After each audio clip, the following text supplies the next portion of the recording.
So take 1 minute and just go read the question before we start solving it. Yeah, I expect you to take those early few minutes to look at the question. So now let's look at the requirement. Requirement says, A, discuss the difference between transaction risk, translation risk, and economic risk. And we've gone through this when we were talking about the theory, and we said the transaction risk, to simply put, when you're talking about FX, is simply the risk of losing value, right? If I put it down again, risk of losing value as a result of change in foreign exchange rate. And that change, we're talking about change between the day you did the transaction, so between transaction date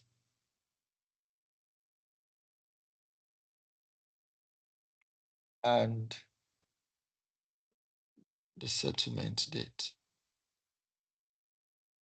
Yeah, because usually once there is a gap between when you perform a transaction and the day you close the transaction, you are exposed. So, for example, if you buy a car, yeah, today, let's say today is 23rd of April for $20 million, and you don't pay until 30th of December 2024, and that means that if you're in Canada, you need to, this is USD. You've bought a car in USD, right? So this is a foreign currency. And you need to look for this 20 million USD on this date. So which means from 23rd of April, you have account payable. That is 20 million USD.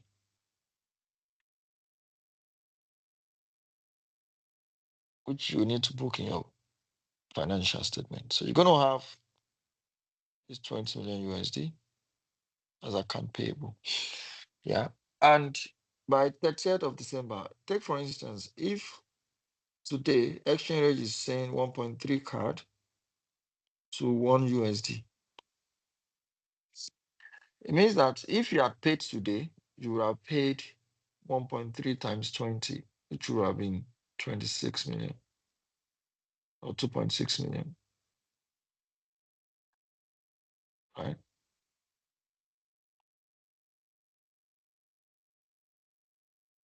That would now be in CAD. So if you had settled today, you would have settled with 2.6 million CAD. Let me use my calculator just to be sure.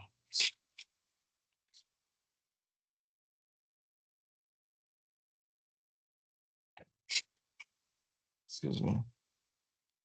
So if the exchange rate today was this, and you have to settle today, if you had settled today, you would have settled with 26 million CAD actually.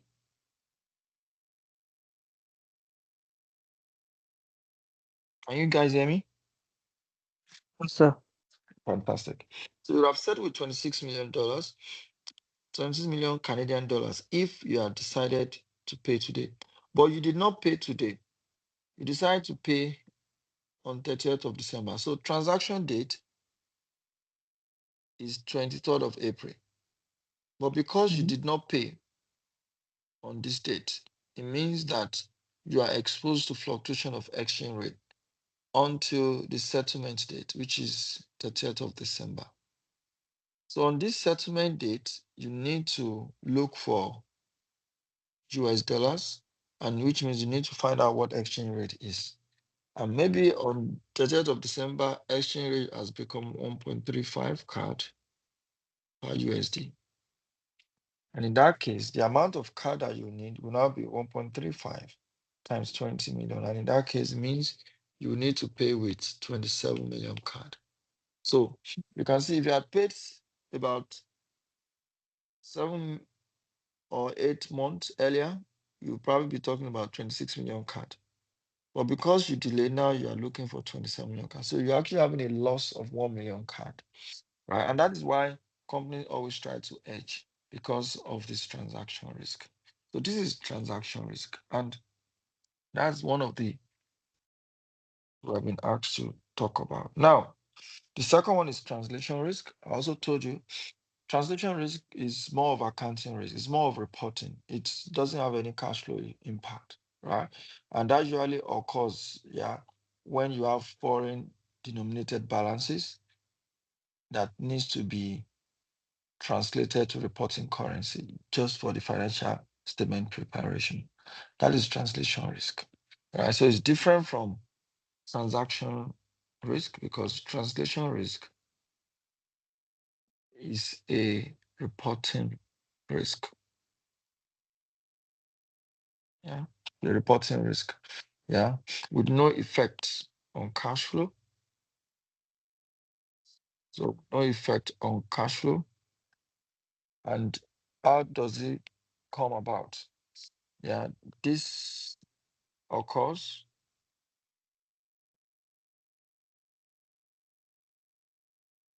This occurs as a result of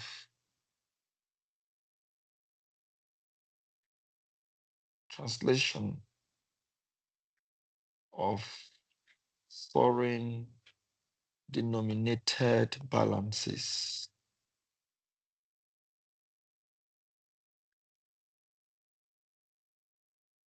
into reporting currency. So because you have to use the currency rate, the FX rate to do that translation, you are also exposed. However, your exposure is just profit or loss, which is not a cash flow. You're not paying anything. And that's why you see, if you look at some financial statements, you see unrealized FX gain, unrealized FX losses.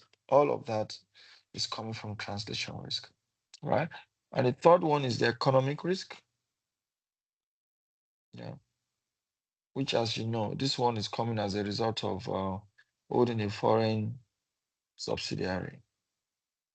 So when you are in US and you have a subsidiary in the UK, you are exposed to the economic risk in the UK.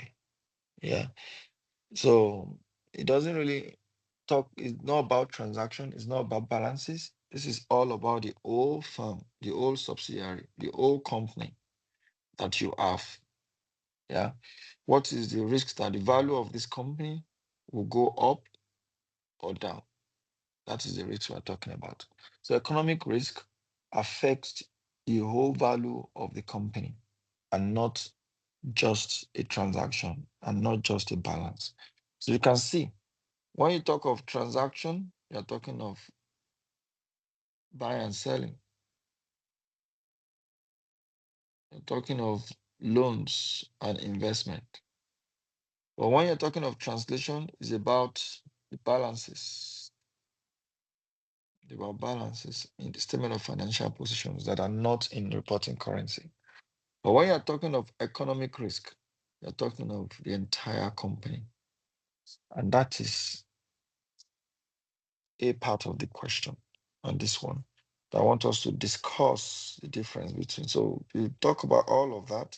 It's going to be 1 mark each for sure, and that will earn you 3 marks. Now let's look at the B part, which is on forward transactions. We want us to calculate the expected sterling receipt in 1 month. So that means, and in 3 months. So there are two parts of the question. So most likely it's going to be 1 mark each. So we need to do for 1 month, how much will be the sterling receipt and what will it be for the 3 months. Now let's look at the question. Yeah.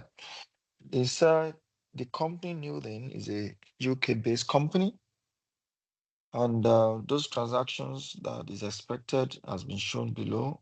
1 month, it will collect $240,000, and that same 1 month, it needs to pay $140,000. And in 3 months, it will receive $300,000. But this company is a UK company, which means it's going to have a local currency or a reporting currency in sterling, pounds. Yeah.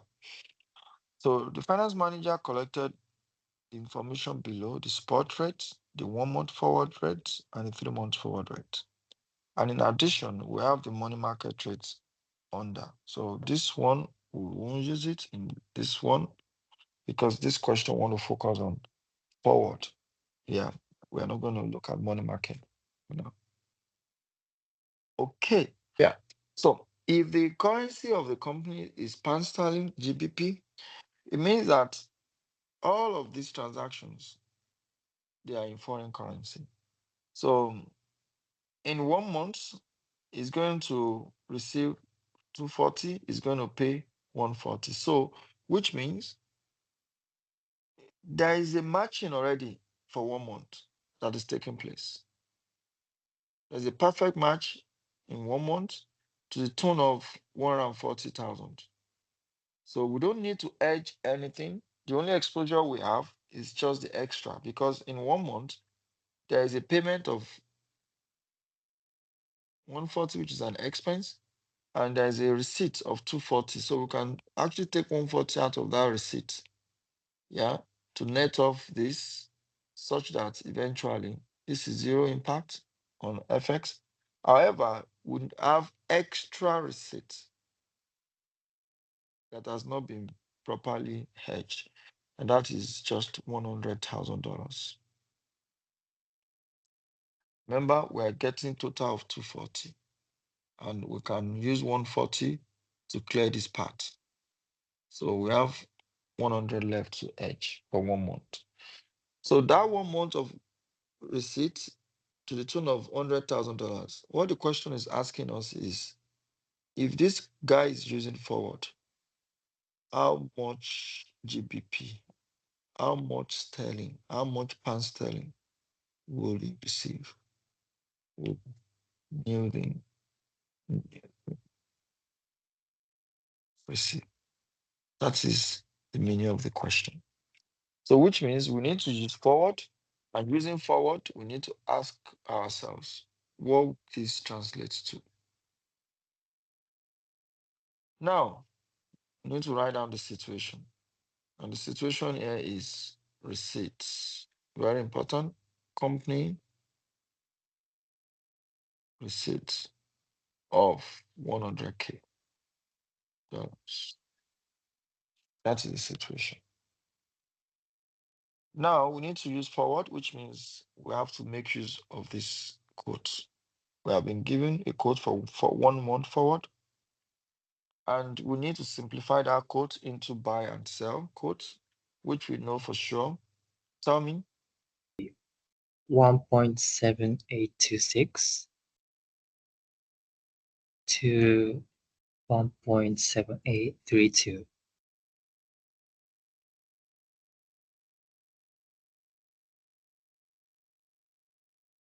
Okay. So this is the buy quote. Thank you.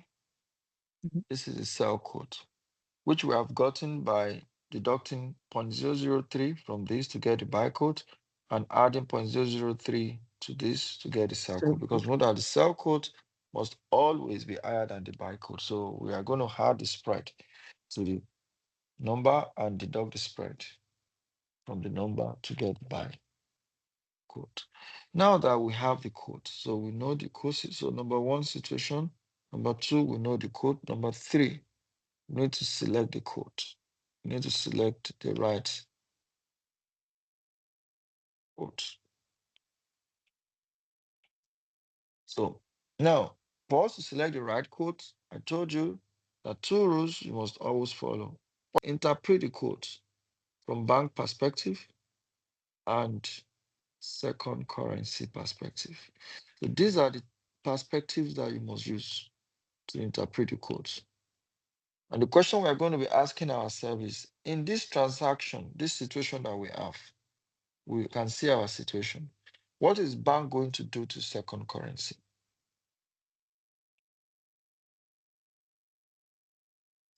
So interpretation is that bank, thank you, Mhm. is selling out. Because if company have one company hundred has thousand the dollars in their hands, it means Mhm. for them to change that money to pounds, they will have to sell the dollars to the bank and buy pounds from the bank. So if the company is buying pounds from the bank, then bank must be selling pounds to the company. And this is interpretation that we need because bank is the owner of this quote, not the company. So we must always interpret in that sense. And in that case, it means that we have to use the sell quote to determine how much sterling the company will get. And the sell quote is telling us that 1.7. So step 4 is to calculate the equivalent amount.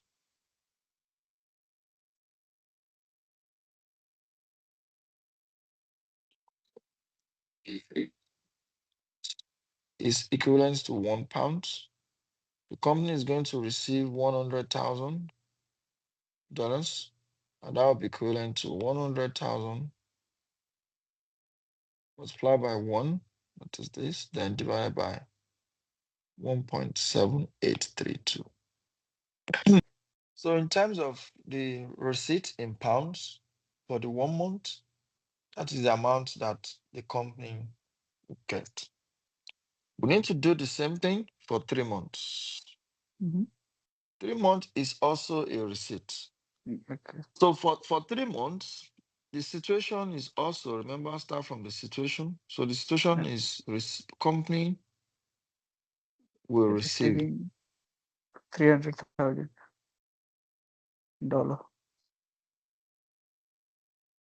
And if company is going to receive this, we need to Yeah. ask ourselves, what is the quote?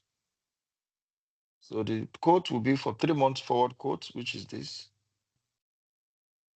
Good. Yeah. So the quote range for Mm-hmm. this, for 3 months forward, Yeah.